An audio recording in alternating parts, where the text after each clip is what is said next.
Né, solta ela, desgraçado! O grito desesperado ecoou pela praça de Vila Bela, mas era tarde demais. 20 jagunços cercavam Maria Bonita igual matilha de lobo faminto, e Zé Rufino, o mão de ferro, sorria com os dentes podres mostrando. Naquele momento, sem saber, ele tinha assinado a sentença de morte de meio sertão. Tudo tinha começado numa manhã tranquila. Maria Gomes de Oliveira, a mulher mais temida e respeitada da Caatinga, caminhava pelas ruas estreitas de Vila Bela com a naturalidade de quem conhecia cada pedra do caminho. Aos 22 anos, Maria Bonita carregava no peito a coragem que fazia homem grande se curvar, e nos olhos o brilho de quem vivia ao lado do rei do cangaço. Dona Maria, a senhora quer essas rapaduras e esse saco de farinha? Perguntou seu Antônio, dono da bodega, com o respeito de quem sabia com quem estava falando. Quero sim, seu Antônio. E bote aí uns cartuchos de rifle pro meu home. A voz dela era firme, sem pressa, como se o perigo nunca conseguisse alcançá-la. O comerciante empacotou tudo com cuidado, sabendo que aqueles mantimentos iam alimentar o bando mais respeitado do sertão nordestino. Maria Bonita pagou com moedas de 1000 réis que reluziam no sol escaldante e amarrou o embrulho na garupa do cavalo. Foi nesse instante que o silêncio mortal tomou conta da vila. 20 cavalos apareceram na poeira da estrada principal, montados por homens com rifles apontados e chapéu puxado sobre os olhos. À frente de todos, uma figura que fazia as crianças se esconderem atrás das saias das mães. Zé Rufino, o mão de ferro. A cicatriz que cortava seu rosto do olho direito até o queixo parecia pular no couro queimado de sol. A mão direita, deformada por um acidente antigo, segurava as rédeas com força de quem não conhecia piedade. Oxente, se não é a rainha do cangaço fazendo compra igual gente comum, gritou Zé Rufino, e o riso que saiu da garganta dele gelou o sangue de quem escutou. Maria Bonita não demonstrou medo. Virou-se devagar, com a mão descansando no cabo da peixeira que carregava na cintura. E o que é que você quer comigo, cabra da peste? Perguntou com a voz cortante como lâmina afiada. O que eu quero? Zé Rufino desceu do cavalo e caminhou até ela, enquanto seus jagunços cercavam a praça inteira. Eu quero você, Maria Bonita. Pro meu patrão, Coronel Sebastião de Melo, ter uma conversinha. Os moradores de Vila Bela assistiam tudo paralisados de terror. Mulheres seguravam forte as crianças pequenas. Homens cerravam os punhos sem poder fazer nada. Todo mundo sabia que mexer com o jagunço do Coronel Sebastião era assinar sentença de morte. Coronel Ceboso não manda em mim, não! Maria gritou, puxando a peixeira num movimento rápido como cobra no bote. Mas era tarde demais. 5 jagunços saltaram dos cavalos e a cercaram. Maria Bonita lutou como onça acuada, cortando o braço de um, furando a barriga de outro, mas eram muitos contra uma só. O punho de Zé Rufino acertou a nuca dela com força de martelo, e Maria desabou no chão de terra batida. Ave Maria, Virgem Santíssima! Gritou uma mulher. Vão matar a pobre moça! Cala a boca, véia! Berrou um jagunço, apontando o rifle na direção da mulher. Zé Rufino agarrou Maria Bonita pelos cabelos e a arrastou até seu cavalo. Mesmo desmaiada, ela ainda tentava resistir, como se o corpo soubesse que não podia se entregar. Prestem atenção, cambada de sem vergonha! Zé Rufino gritou para a multidão apavorada. Quem for correr atrás, quem for avisar o tal do Lampião, vai morrer antes do sol se pôr. Entenderam? O silêncio foi a única resposta. Mães tapavam a boca dos filhos pequenos, homens desviavam o olhar para o chão, e o medo pesava no ar como chumbo derretido. Com Maria Bonita desmaiada atravessada na garupa de seu cavalo, Zé Rufino montou e deu sinal para os homens partirem. A poeira vermelha levantou como nuvem de sangue, engolindo os 20 cavalos na direção da fazenda Pedra Negra, propriedade do Coronel Sebastião. Quando o barulho dos cascos sumiu no horizonte, a vila inteira permaneceu em silêncio sepulcral. Seu Antônio, dono da bodega, tinha lágrimas nos olhos e as mãos tremiam igual folha seca. Meu Deus do céu, murmurou uma velha benzedeira. Quando Lampião souber disso, o sertão vai virar inferno. As palavras dela ecoaram na praça vazia como profecia de desgraça, porque todo mundo que conhecia Virgulino Ferreira da Silva sabia de uma coisa: mexer com Maria Bonita era mexer com a alma do homem mais perigoso da Caatinga. E quem mexe com a alma de Lampião desperta um demônio que nem o próprio sertão consegue controlar. 3 léguas dali, na gruta onde o bando se escondia, Inacinho chegou correndo com a notícia que mudaria tudo. O menino de 23 anos mal conseguia respirar de tanto galope, mas os olhos dele brilhavam de urgência mortal. "Capitão! Capitão Lampião!" gritou antes mesmo de descer do jumento. Virgulino Ferreira da Silva ergueu a cabeça devagar. Estava limpando o rifle papo amarelo quando sentiu o frio na espinha que sempre anunciava desgraça grande. "Que foi, Inacinho?" perguntou, mas no fundo do peito já sabia que a resposta ia doer igual punhalada. "Levaram Maria Bonita, capitão. O mão de ferro e 20 jagunço do coronel Sebastião." O rifle escorregou das mãos de Lampião e bateu no chão de pedra com um ruído que ecoou pela gruta inteira.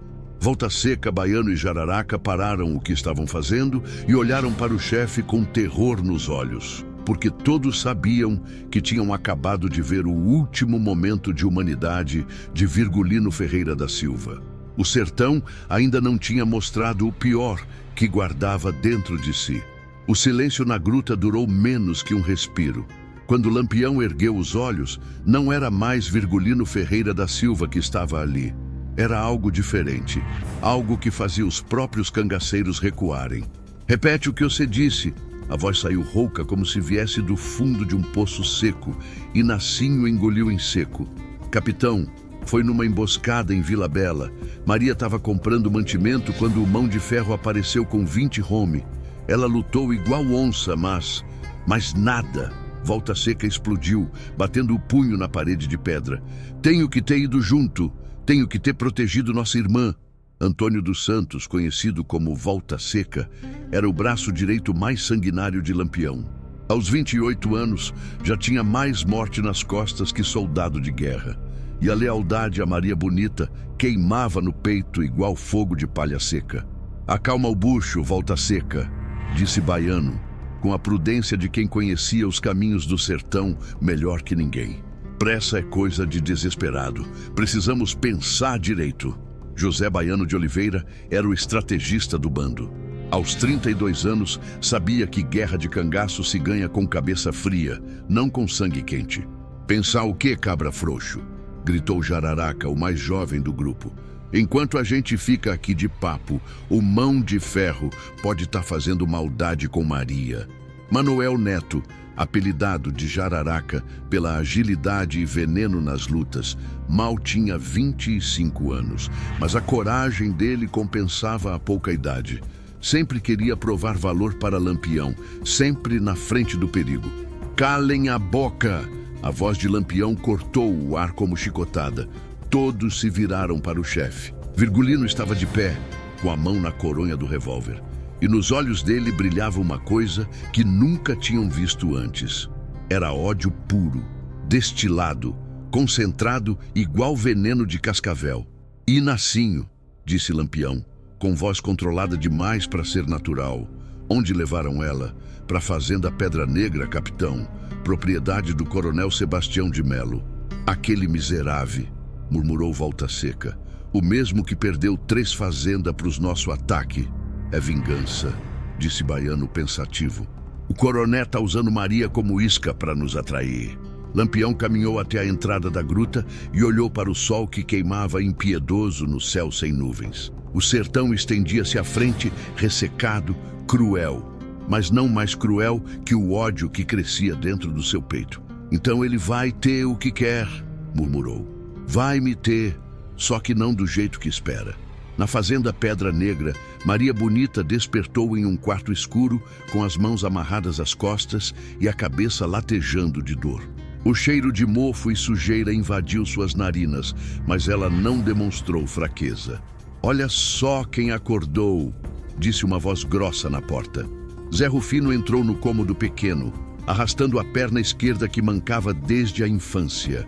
A cicatriz no rosto parecia mais funda na penumbra e o sorriso que abriu revelou dentes podres e amarelados. "Onde eu tô?"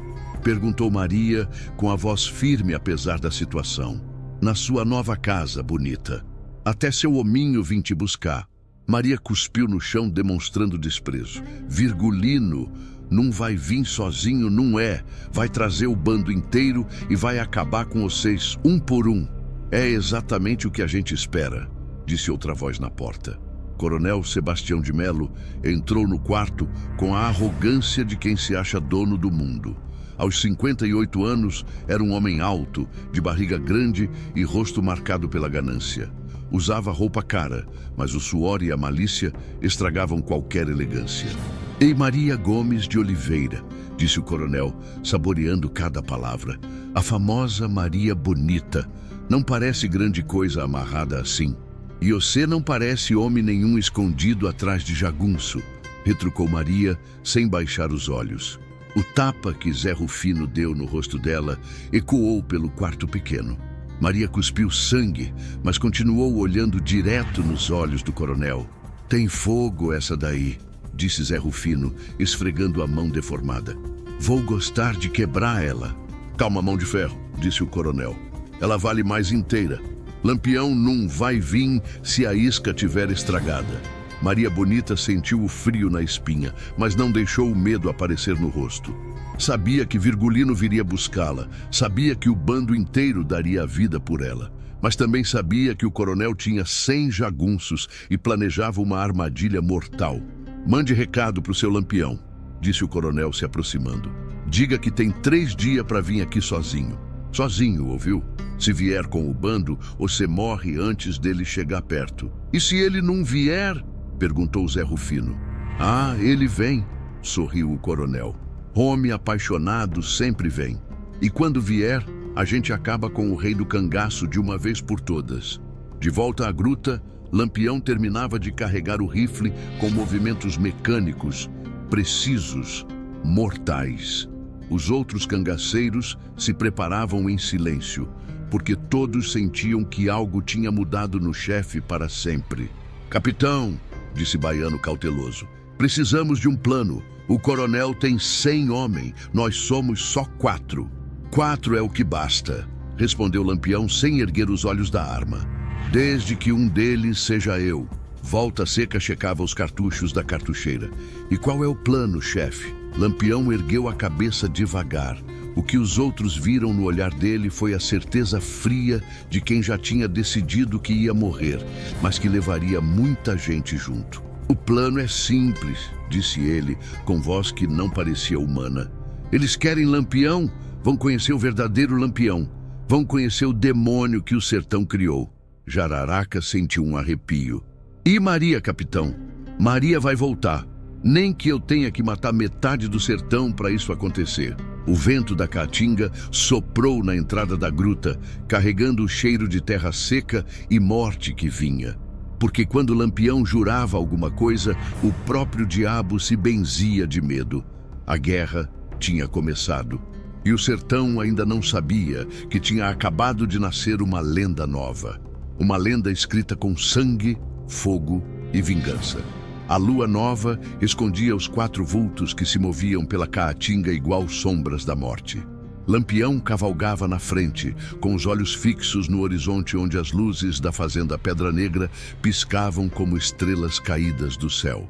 2 noites tinham passado desde o rapto de Maria Bonita, e cada hora que se arrastava deixava Virgulino mais perto do abismo da loucura. "Capitão", sussurrou Inacinho, que cavalgava ao lado, "daqui a 2 léguas chegamos na propriedade do coronel." "Eu sei onde nós estamos", respondeu Lampião, com voz que cortava o silêncio igual lâmina fria. Atrás deles, Volta Seca e Baiano trocavam olhares preocupados. Jararaca seguia em silêncio, checando pela 10ª vez a peixeira na cintura e o rifle nas costas. "Escuta aqui, capitão", disse Baiano, alcançando Lampião. "Preciso falar uma coisa que não vai te agradar." Lampião puxou as rédeas e parou o cavalo. Na escuridão da noite, sem lua, só se ouvia o barulho dos grilos e o vento seco que balançava os galhos da caatinga. Fala logo. Essa fazenda é igual Fortaleza, disse Baiano, com a cautela de quem conhecia bem o terreno. Sem jagunço, muralha de pedra, portão de ferro. Se a gente entrar na força bruta, vão matar Maria antes da gente chegar perto dela. Então, o que você sugere? Perguntou Volta Seca, impaciente. Que a gente mande carta pro coronel pedindo por favor? Sugiro que a gente use a cabeça, retrucou o Baiano. Inácio pode se infiltrar como pedinte, descobrir onde ela tá. Depois a gente faz um plano direito. Jararaca bufou de raiva. Enquanto vocês ficam fazendo plano, Maria pode estar sofrendo nas mãos daqueles desgraçados. E se a gente morrer todo na primeira investida? Argumentou o Baiano. Quem vai salvar ela depois? Lampião ergueu a mão pedindo silêncio. Quando falou, a voz dele estava mais rouca que o normal. Baiano tem razão. Inácio vai entrar primeiro. O rapaz de 23 anos assentiu, sabendo que a vida de Maria Bonita dependia da missão dele. 3 horas antes do amanhecer, Inácio se aproximou dos portões da fazenda Pedra Negra, disfarçado de menino órfão, pedindo esmola. Tinha sujado o rosto com terra, rasgado a camisa e mancava como se tivesse ferimento na perna.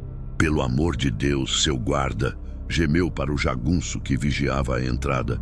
Não tem um pedaço de rapadura para um menino que não come há 3 dias? O jagunço, homem grande de barba ruiva, olhou para o garoto com desprezo. Some daqui, fedelho. Aqui não é casa de caridade. Só um golinho d'água, pelo menos, insistiu Inácio, se arrastando mais perto. Tô quase morrendo de sede. Foi então que escutou. Um grito de dor vinha de dentro da casa grande. Um grito feminino que gelou o sangue nas veias de Inácio. Maria Bonita. O rapaz sentiu a raiva subir pela garganta, mas se controlou. Não podia dar bandeira agora. Continuou gemendo e pedindo esmola, enquanto prestava atenção em cada detalhe da propriedade. A casa grande ficava no centro, cercada por muralha de pedra de 2 metros de altura. Havia torres de vigia nos 4 cantos, cada uma com 2 jagunços armados. O portão principal era de ferro grosso, trancado por dentro. Mas Inácio notou algo importante. Uma porta pequena nos fundos, usada pelos empregados. Sai daqui antes que eu meta a bala na sua testa, berrou o guarda, perdendo a paciência. Inácio se afastou mancando, mas levava informações preciosas.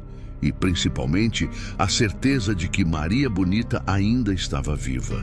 Dentro da casa grande, Maria tentava não demonstrar dor depois da surra que Zé Rufino tinha dado nela. O Mão de Ferro estava cada vez mais impaciente com a demora de Lampião e descontava a raiva na prisioneira. Seu hominho não parece ter tanta pressa assim de vir te buscar, disse Zé Rufino, limpando o sangue dos nós dos dedos. Será que ele não gosta tanto de você assim? Maria cuspiu sangue no chão, mas manteve a dignidade. Virgulino vem, e quando vier, você vai conhecer o inferno. O inferno sou eu, riu Zé Rufino, mostrando os dentes podres. A porta se abriu e o coronel Sebastião entrou no quarto com ar preocupado. Mão de Ferro, os homens que mandei vigiar as estradas não voltaram ainda. E daí? Perguntou Zé Rufino. E daí que eram 5 homens armados. Se não voltaram, é porque alguma coisa aconteceu. O coronel se aproximou de Maria com o rosto carregado de maldade. Será que seu Lampião já chegou por aqui, bonita? Maria sentiu o coração acelerar, mas não deixou aparecer na cara. Se chegou, vocês já estavam mortos e nem sabiam? Na caatinga, escondido atrás de um mandacaru gigante, Lampião limpava a lâmina da peixeira no sangue ainda quente do último jagunço que tinha matado. 5 homens do coronel tinham tentado fazer ronda nas estradas próximas. Nenhum voltaria para contar história. Volta Seca se aproximou, arrastando o corpo do último inimigo. 5 de menos, capitão, mas ainda restam 95. Um por vez, murmurou Lampião, guardando a peixeira na cintura. Quando Inacinho voltou com as informações, os 4 cangaceiros se reuniram numa grota pequena para planejar a investida. A situação é pior do que pensava, disse Inacinho, ainda ofegante da corrida. A casa é igual fortaleza, e escutei Maria gritando: "O Mão de Ferro tá fazendo maldade com ela." As veias do pescoço de Lampião saltaram igual cordas esticadas. "Quantos jagunços você viu?" "Pelo menos 20 só na guarda da casa. E tem as torres de vigia com mais 8. Volta Seca bateu o punho na pedra. 28 homens só na Casa Grande. Não tem como entrar por lá." "Tem sim", disse Lampião, com uma frieza que assustou até os próprios companheiros. "A gente vai entrar pela porta dos fundos que Inacinho viu." 4 contra 28? Perguntou o baiano incrédulo. 4 contra quantos for preciso, respondeu Lampião. Porque um de nós vale por 10 deles. Jararaca sorriu pela primeira vez desde o sequestro de Maria. "Agora você está falando a língua que eu entendo, capitão. Quando a gente ataca?" perguntou Volta Seca. Lampião olhou para o céu, onde as primeiras estrelas começavam a aparecer. "Na madrugada, na hora que o sono é mais pesado e a morte mais fácil." Mas o que eles não sabiam era que alguém já tinha avisado o coronel sobre os planos deles. Escondido atrás de uma rocha distante, um homem vestido de cangaceiro observava o grupo com binóculo pequeno. Era a Cazuza, que há 6 meses tinha se infiltrado no bando fingindo ser desertor da Volante. O espião esperou até os 4 se dispersarem para dormir algumas horas. Então, montou no cavalo e galopou na direção da fazenda. 1 hora depois, ele estava na frente do coronel Sebastião relatando tudo o que tinha ouvido. 4 homens só? Perguntou o coronel, desconfiado. Sim, coronel. Lampião, Volta Seca, Baiano, Jararaca e o menino Inacinho. Vão tentar entrar pela porta dos fundos na madrugada. Zé Rufino riu com gosto. Virão direitinho na nossa armadilha. Vou organizar 40 homens para esperar eles. Não, disse o coronel pensativo. 40 é pouco. Quero 60 jagunços esperando.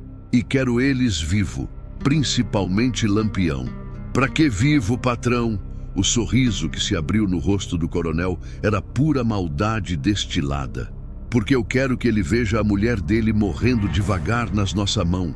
Quero quebrar o homem antes de matar ele. Cazuza saiu para organizar a emboscada. E o coronel ficou sozinho na varanda, saboreando antecipadamente a vitória. Amanhã, murmurou para a noite. O famoso Lampião vira só mais um defunto no sertão. Mas o que o coronel não sabia era que tinha acordado algo dentro de Virgulino Ferreira da Silva que nem o próprio sertão conseguiria controlar. A madrugada ia trazer morte. A questão era, morte para quem? A madrugada chegou carregada de presságio ruim.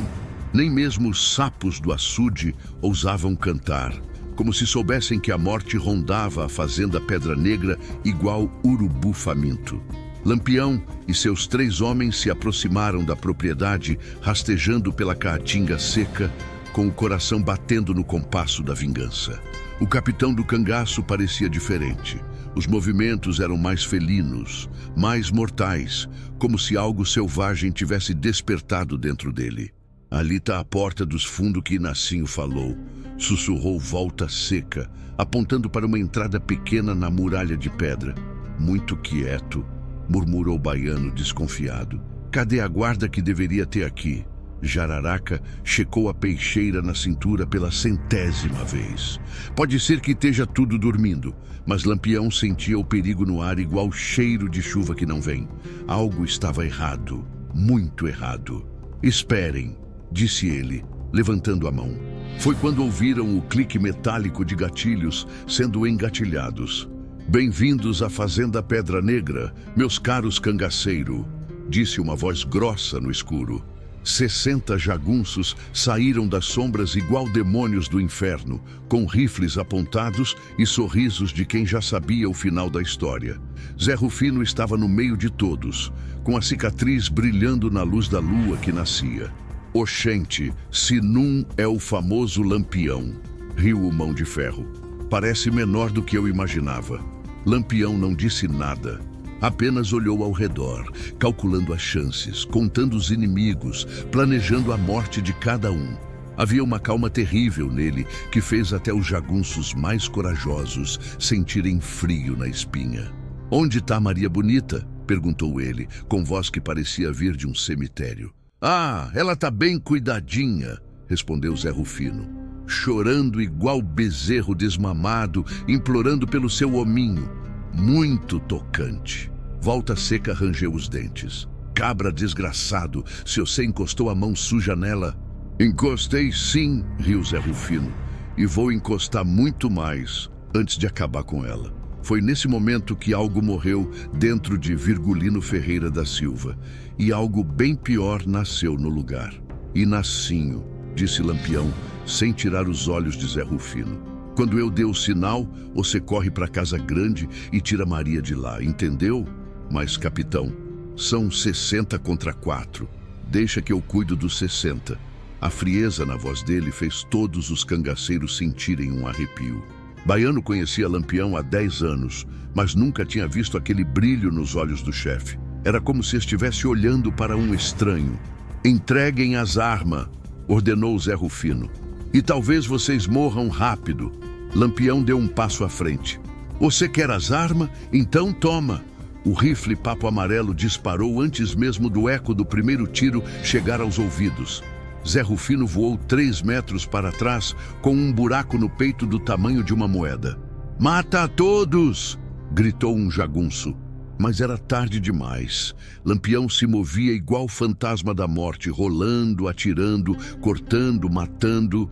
Volta Seca e Jararaca seguiram o exemplo, transformando a madrugada em festival de chumbo e sangue. Baiano cobria as costas, derrubando inimigos com precisão cirúrgica. "Vai, Inacinho!" berrou Lampião, enquanto recarregava o rifle. O rapaz correu na direção da Casa Grande, saltando por cima de corpos que caíam como chuva de pedra. Dentro da casa, Maria Bonita ouviu os tiros e soube que Virgulino tinha chegado. O coração dela disparou de alívio e medo ao mesmo tempo.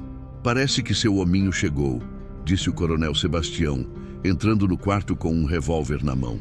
"Mas chegou para morrer?" "Você não conhece Virgulino", respondeu Maria com orgulho na voz. "Ele vai acabar com todos vocês. 60 homens contra 4? Duvido muito." Foi então que Inacinho apareceu na janela do quarto como anjo da salvação. Maria!" gritou ele, quebrando o vidro com o cabo da peixeira. O coronel se virou para atirar no rapaz, mas Maria conseguiu dar um chute na perna dele, desequilibrando a mira. O tiro acertou a parede. "Corra, Inacinho!" gritou Maria. "É armadilha! Tem 60 jagunço! Não vou sair daqui sem você!" O menino pulou pela janela e começou a cortar as cordas que prendiam Maria, mas o coronel se recuperou e apontou o revólver na cabeça dele. "Agora vocês dois vão morrer juntinho." Lá fora, Lampião estava se transformando na lenda que o sertão contaria por gerações. Com o rifle vazio, passou para a peixeira, cortando gargantas e furando corações com a precisão de um açougueiro experiente. "Meu Deus do céu!" murmurou um jagunço antes de cair com a barriga aberta. "Esse homem não é gente, não." Volta Seca lutava como tigre acuado, mas levou uma bala no ombro e cambaleou. "Tô ferido, capitão." Jararaca tentou cobrir o companheiro, mas 3 jagunços se jogaram em cima dele. O rapaz de 25 anos conseguiu furar 2 com a peixeira, mas o terceiro cravou uma faca nas suas costelas. "Jararaca!" gritou Baiano, mas não conseguiu chegar a tempo de ajudar. O menino caiu de joelhos, com sangue escorrendo pela boca. "Capitão!" gemeu ele. "Salvem! Maria!" E morreu com o nome dela nos lábios. Foi nesse momento que Lampião perdeu o último fio de humanidade que restava nele. O grito que saiu da garganta de Virgulino Ferreira da Silva não parecia humano. Era o uivo de uma fera ferida, o berro de um demônio que acabava de nascer no meio da caatinga. "Desgraçados!" berrou ele, e a voz ecoou pela fazenda inteira como trovão do juízo final. O que aconteceu depois, ninguém conseguiria explicar direito. Lampião se movia mais rápido que Sombra, matando com as mãos nuas quando as armas acabaram. Quebrava pescoços, arrancava olhos, abria ventres com as unhas como se fossem garras. Os jagunços começaram a recuar, apavorados. 20 homens já tinham morrido e o cangaceiro parecia indestrutível. "É o cão!" gritou um. "É o próprio demônio!" "Corram!" berrou outro. "Isso não é home, é coisa do inferno!" Mas Lampião não deixou nenhum fugir. Um por um, todos pagaram pela morte de Jararaca e pela dor de Maria Bonita. Quando o massacre terminou, 47 jagunços jaziam mortos na terra vermelha de sangue. Os 13 sobreviventes tinham fugido para as montanhas, contando a história de um demônio que tinha forma humana. Volta Seca, ferido mas vivo, olhou para Lampião com terror nos olhos. "Capitão, você tá bem?" Virgulino se virou devagar. O rosto dele estava coberto de sangue dos inimigos e nos olhos brilhava uma loucura fria que fazia os próprios companheiros recuarem. "Tô melhor que nunca", disse ele, com um sorriso que não tinha nada de humano.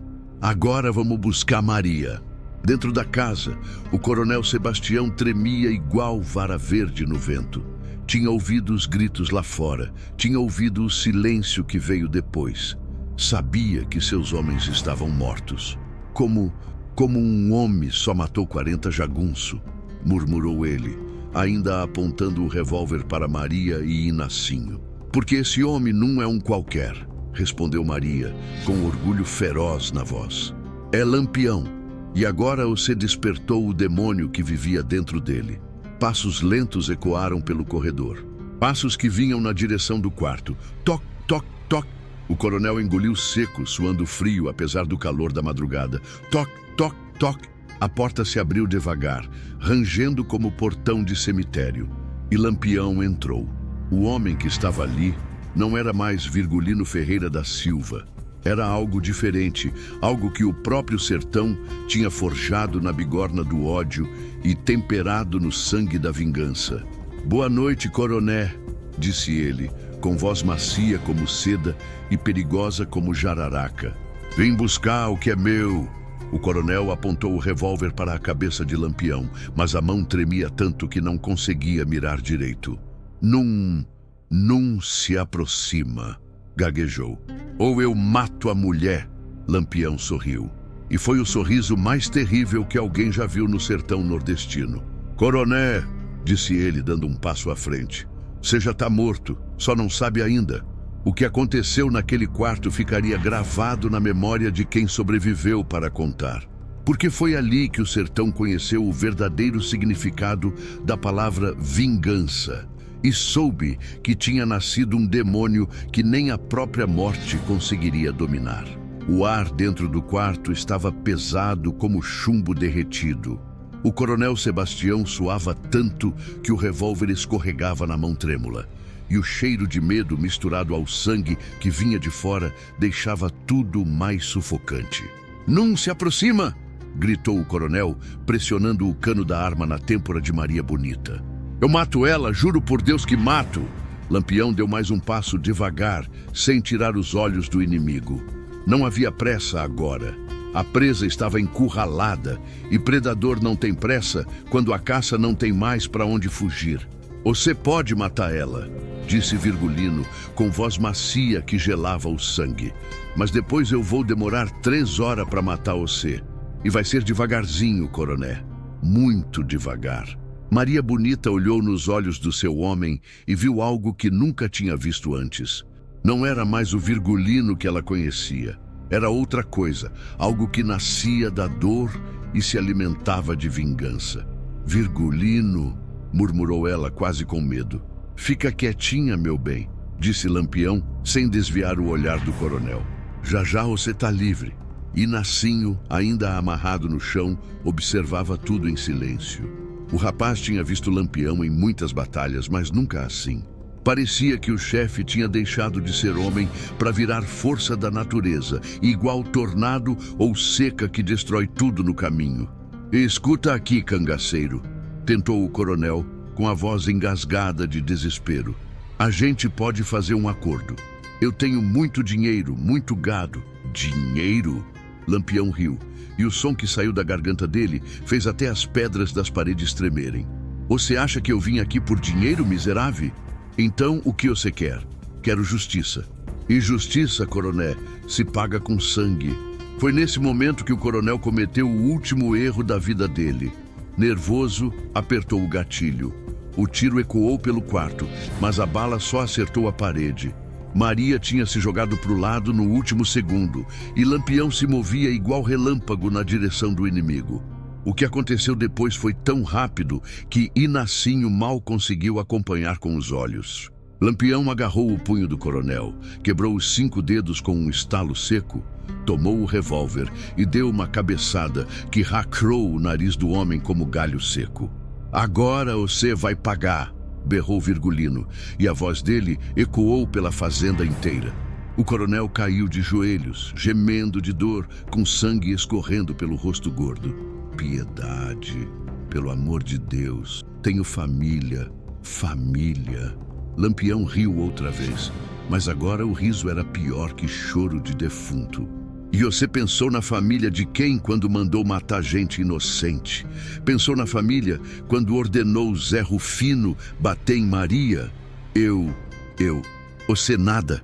Lampião agarrou o coronel pelos cabelos grisalhos e o arrastou para fora do quarto. Maria e Inacinho seguiram atrás, ela desatando as cordas do rapaz enquanto caminhavam.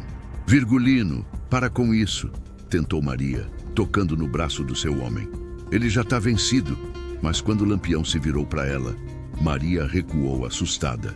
Os olhos dele brilhavam com uma luz que não era deste mundo, e o sorriso que abriu no rosto estava carregado de loucura. Ele não está vencido não, meu bem. Ele está começando a pagar. Na varanda da casa grande, rodeado pelos corpos dos 47 jagunços mortos. Lampião jogou o coronel no chão como se fosse saco de milho. Volta Seca e Baiano esperavam ali, com ferimentos enfaixados e expressão de quem tinha visto o inferno. Quando viram o chefe arrastando o inimigo, trocaram um olhar preocupado. "Capitão!" disse Baiano cauteloso. "O homem já perdeu. A guerra acabou." "Acabou nada", respondeu Lampião, pisando no peito do coronel. "Agora que vai começar a parte boa." O coronel tentou falar, mas só saiu sangue da boca. "Olha para o céu, miserável", ordenou Virgulino. "Olha bem para as estrelas. É a última vez que você vai ver elas." "Capitão, para com isso", tentou Volta Seca. "Mata ele logo e vamos embora. A volante pode aparecer a qualquer hora." Mas Lampião não ouvia mais ninguém.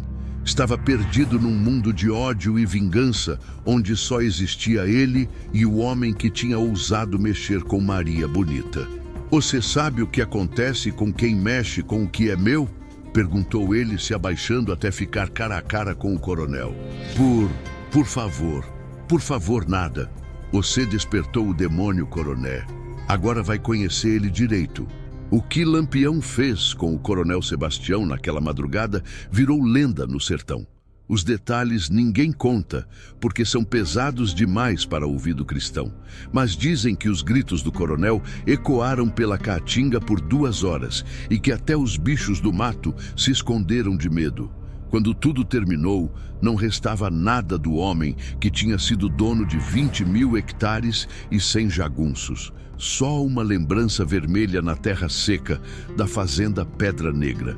Maria Bonita se aproximou de Virgulino quando ele terminou o trabalho sangrento. O homem que ela amava estava coberto de sangue da cabeça aos pés e respirava como um animal cansado depois da caçada. "Virgulino", disse ela com voz suave, "acabou. Vamos embora." Ele ergueu os olhos devagar e Maria viu que algo tinha mudado para sempre. Ainda era seu Virgulino por baixo de tudo aquilo, mas agora também era outra coisa. Algo mais perigoso, mais mortal. "Acabou nada, Maria", disse ele, limpando o sangue das mãos na camisa. "Isso aqui foi só o começo." "Começo do quê?" "Do acerto de contas que o sertão deve há muito tempo." Volta Seca e Baiano ajudaram a carregar o que restava dos mantimentos da fazenda. E Nassinho recolheu as armas dos jagunços mortos, mas todos evitavam olhar diretamente para Lampião como se tivessem medo do que poderiam ver. "Capitão", disse Baiano com cuidado, "onde a gente vai agora?" Lampião montou no cavalo e olhou para o horizonte onde o sol começava a nascer. "Vamos para o raso da Catarina. Lá a gente enterra Jararaca como guerreiro que ele era." "E depois?" perguntou Volta Seca. O sorriso que se abriu no rosto de Lampião fez todos sentirem um arrepio na espinha. "Depois, a gente vai visitar todos os coroné que acham que podem fazer o que querem com o povo do sertão. Um por um, todos eles vão aprender que mexer com o cangaceiro custa caro." Maria montou na garupa do cavalo de Virgulino e abraçou ele pelas costas, sentindo o corpo dele tremendo de uma energia perigosa que parecia não ter fim. "Virgulino", sussurrou ela no ouvido dele, "você mudou. Não é mais o mesmo homem que eu conheci." "É verdade, meu bem", respondeu ele sem olhar para trás. "Aquele Virgulino morreu hoje à noite. O que está aqui agora é Lampião, só Lampião." Enquanto os 4 cangaceiros se afastavam da fazenda Pedra Negra, deixando para trás um cemitério de 47 corpos, algo novo começou a se espalhar pelo sertão. Na cidade de Salgueiro, um comerciante contava para quem quisesse ouvir: "Lampião virou demônio, meu povo. Matou 47 jagunços sozinho, com a própria mão." Em Serra Talhada, uma beata benzedeira fazia sinal da cruz. "Ave Maria, aquele homem vendeu a alma pro cão. Agora não tem mais volta, não." No Crato, um vaqueiro que tinha fugido da fazenda espalhava a história: "Vi com esses olhos que a terra há de comer." Lampião arrancou o coração do coroné ainda vivo. Depois comeu um pedaço na nossa frente. As histórias cresciam, se misturavam, ganhavam tempero do medo e da imaginação popular. Mas todas concordavam numa coisa: Virgulino Ferreira da Silva tinha morrido naquela madrugada. E no lugar dele tinha nascido algo que nem o próprio sertão conseguia nomear. Algo que não conhecia piedade, não aceitava desaforo e não deixava inimigo vivo para contar história. O rei do cangaço tinha virado o demônio do sertão. E o pior de tudo era que a sede de vingança dentro dele parecia não ter fim. A cada gota de sangue derramada, crescia a fome por mais justiça, mais acerto de contas, mais morte. Na gruta do raso da Catarina, depois de enterrarem Jararaca com as honras de guerreiro, Lampião se sentou numa pedra e olhou para o pôr do sol que pintava o céu de vermelho como sangue. "Capitão", disse Nassinho, se aproximando com cuidado, "os meninos estão perguntando se a gente vai continuar sendo cangaceiro ou se agora somos outra coisa." Lampião não respondeu de imediato. Ficou olhando para o horizonte, onde outras fazendas, outros coronéis, outros inimigos esperavam sem saber que a morte tinha ganhado nome e sobrenome. "Diga para os meninos que a gente nunca foi só cangaceiro e Nassinho", murmurou ele, afiando a peixeira numa pedra. "A gente sempre foi justiça. É só que agora a justiça ficou mais eficiente." Maria se aproximou e sentou ao lado dele, vendo que o homem que amava estava perdido num mundo de ódio que ela não conseguia alcançar. "E quando essa justiça vai ter fim, Virgulino?" Ele parou de afiar a peixeira e olhou nos olhos dela. Por um momento, Maria viu um lampejo do homem que conhecera, mas foi só um momento. "Quando não restar mais nenhum coroné para sangrar o povo, meu bem. Quando a última injustiça tiver sido paga. E se isso nunca acontecer?" O sorriso que Lampião abriu foi mais assustador que a própria morte. "Então a gente vai ter trabalho para o resto da vida." Naquela noite, enquanto o bando dormia ao redor da fogueira, Maria ficou acordada observando Virgulino. Ele não dormia mais como antes. Ficava ali, com os olhos abertos, planejando a próxima vingança, a próxima morte, a próxima justiça. Tinha salvado ela das mãos do coronel, mas no processo tinha perdido algo que nunca mais recuperaria: sua humanidade. E o pior era que Maria sabia que aquilo era só o começo. O demônio que tinha nascido dentro de Virgulino Ferreira da Silva tinha fome insaciável. E o sertão ainda ia alimentar essa fome por muito tempo.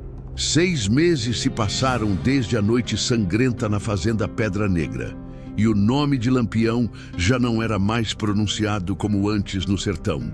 Agora era sussurrado, benzido, temido igual nome de alma penada que vaga pela caatinga sem encontrar descanso.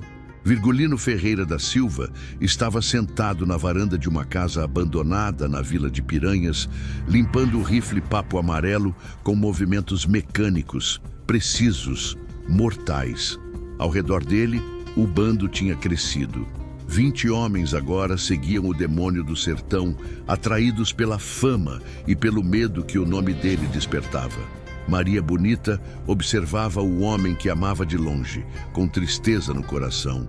Salvara ela das mãos do coronel, mas perdera algo que nunca mais recuperaria. Virgulino ainda sorria para ela, ainda a tratava com carinho, mas havia uma frieza nos olhos dele que gelava a alma da mulher. Capitão, disse Volta Seca, se aproximando com cuidado que nunca tinha tido antes. Os meninos trazeram notícia de Floresta. Tem um coronel lá que está maltratando o povo, cobrando imposto duplo e matando quem não paga. Nome? Perguntou Lampião, sem erguer os olhos da arma. Coronel Antônio Pereira, dono de 5.000 cabeça de gado e 60 jagunço. E 60? Lampião riu, mas o som que saiu da garganta dele não tinha humor nenhum. Pouco. Baiano trocou o olhar preocupado com Inacinho. O chefe estava cada vez mais sedento de sangue, cada vez mais perigoso. Era como se a morte do coronel Sebastião tivesse despertado uma fome dentro dele que nunca se satisfazia. Capitão, arriscou Baiano, talvez seja melhor a gente descansar um pouco. Já fizemos justiça com 5 coroné nesses 6 meses. E quantos mais existem espalhado pelo sertão? Interrompeu Lampião, finalmente erguendo os olhos. 100, 200, todos eles sugando o sangue do povo, todos eles pensando que podem fazer o que querem porque tem dinheiro e jagunço. Mas capitão, mas nada! A voz de Lampião cortou o ar como chicotada. Enquanto existir um só coroné fazendo maldade, nossa guerra não acaba. Maria se aproximou devagar, como quem se aproxima de animal ferido. Virgulino, disse ela com a voz suave, que sempre conseguia acalmar o coração dele. Você não lembra mais quem era antes de tudo isso começar? Lampião parou de limpar o rifle e olhou para ela com atenção. Por um momento, Maria viu um lampejo do homem que conhecera, mas foi só um momento. Lembro sim, meu bem. Era um homem que deixava a injustiça passar batido. Um homem que fechava os olhos para a maldade dos poderosos. Ele acariciou o rosto dela com ternura perigosa.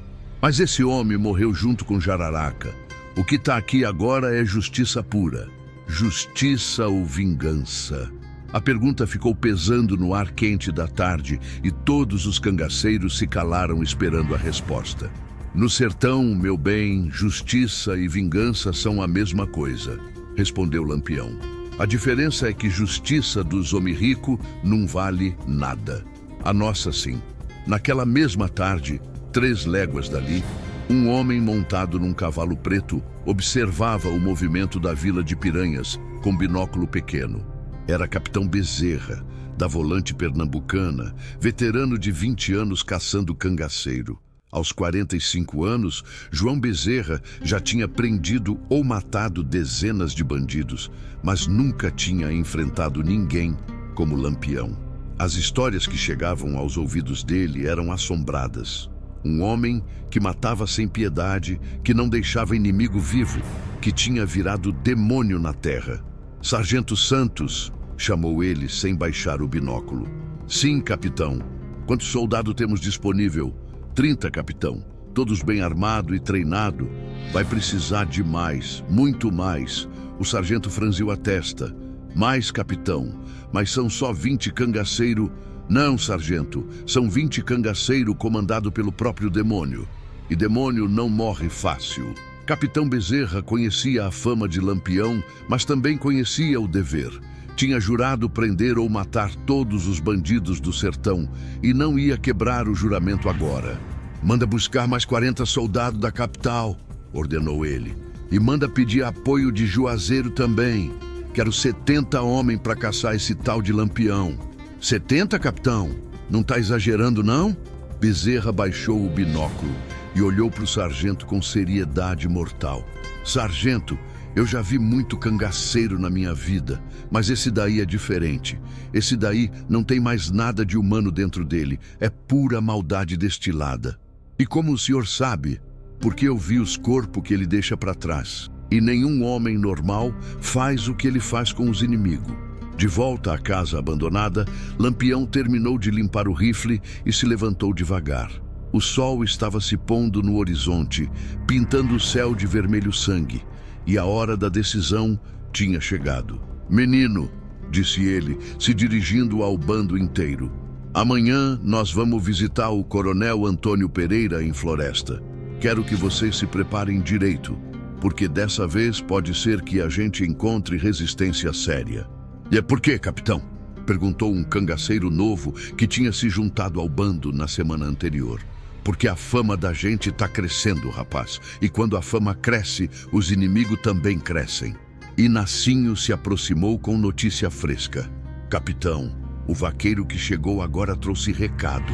A volante do capitão Bezerra tá se organizando para vir atrás da gente. Dizem que vão trazer 70 soldados." "70? Lampião sorriu e foi o sorriso mais terrível que o sol vermelho já iluminou. "Tão me honrando demais." "Não tá preocupado não, capitão?" perguntou Volta Seca. "Preocupado com quê? Com 70 cabra que nunca mataram ninguém de perto?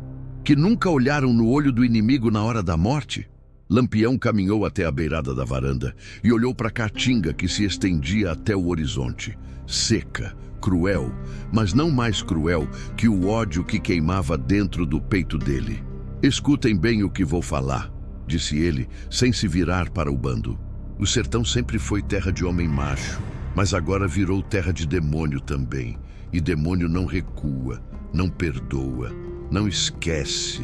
Maria sentiu um arrepio na espinha ouvindo aquelas palavras. "Virgulino, a partir de hoje", continuou ele, como se não tivesse ouvido, "ninguém mais vai chamar a gente de cangaceiro. Cangaceiro era coisa do passado. O que somos agora é justiça armada, vingança com nome e sobrenome, acerto de contas que o sertão deve há muito tempo." Os 20 homens do bando o observavam em silêncio religioso, sabendo que estavam vendo o nascimento de algo que seria lembrado por gerações. "E se os 70 soldados vierem?" perguntou alguém. Lampião se virou devagar, e o que todos viram no rosto dele foi a certeza absoluta de quem já tinha decidido o destino de todo mundo. "Se vierem, vão voltar para casa em caixão, se é que sobrar alguma coisa para pôr em caixão." Naquela noite, Maria Bonita ficou acordada ao lado de Virgulino, observando o homem que amava enquanto ele dormia. Mas mesmo dormindo, ele parecia inquieto, como se sonhasse com batalhas futuras, com sangue que ainda seria derramado. "Meu Deus", sussurrou ela para as estrelas que brilhavam no céu, sem nuvens. "O que foi que aconteceu com meu Virgulino?" Mas no fundo do coração, Maria sabia a resposta. O homem que conhecera tinha morrido na fazenda Pedra Negra, junto com Jararaca e com a última gota de piedade que existia dentro dele. O que restara era Lampião, puro, destilado, sem mistura, um demônio nascido da dor e alimentado pela vingança. E a pior parte era que Maria sabia que aquilo nunca ia ter fim. Sempre haveria um coronel a mais para matar, uma injustiça a mais para vingar, um inimigo a mais para destruir. Virgulino Ferreira da Silva tinha se transformado numa força da natureza, igual seca ou enchente, que não para até consumir tudo que encontra pela frente. No dia seguinte, enquanto o bando se preparava para partir em direção à floresta, chegou outro mensageiro com notícias que fizeram os olhos de Lampião brilharem de antecipação mortal. "Capitão", disse o homem ofegante da corrida. O coronel Antônio Pereira soube que vocês estão vindo. Mandou buscar ajuda de 3 coroné vizinho. Agora são 200 jagunço esperando vocês. O bando inteiro ficou em silêncio, esperando a reação do chefe. Lampião riu. E foi uma risada que fez até os passarinhos se calarem de medo. 200? Murmurou ele, checando a cartucheira. Finalmente uma luta que pode ser interessante. Maria sentiu o coração afundar no peito, mas não disse nada. Sabia que não adiantava. O demônio estava solto e ninguém conseguiria prendê-lo de volta. Vamos, menino!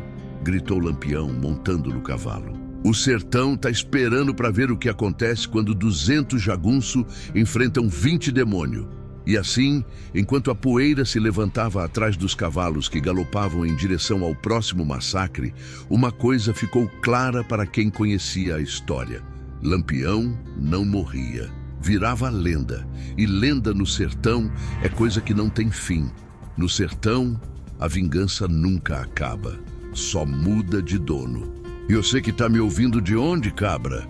Se gostou desse causo de como Lampião virou o próprio demônio, não fica moscando. Curte, compartilha e se inscreve para não perder as próximas traquinagens do cangaço. Porque o sertão ainda tem muito sangue para derramar, muito coroné para castigar e muita história para contar. O demônio acordou e agora ninguém mais dorme em paz na caatinga. O sertão ainda tem muito de Lampião para te contar.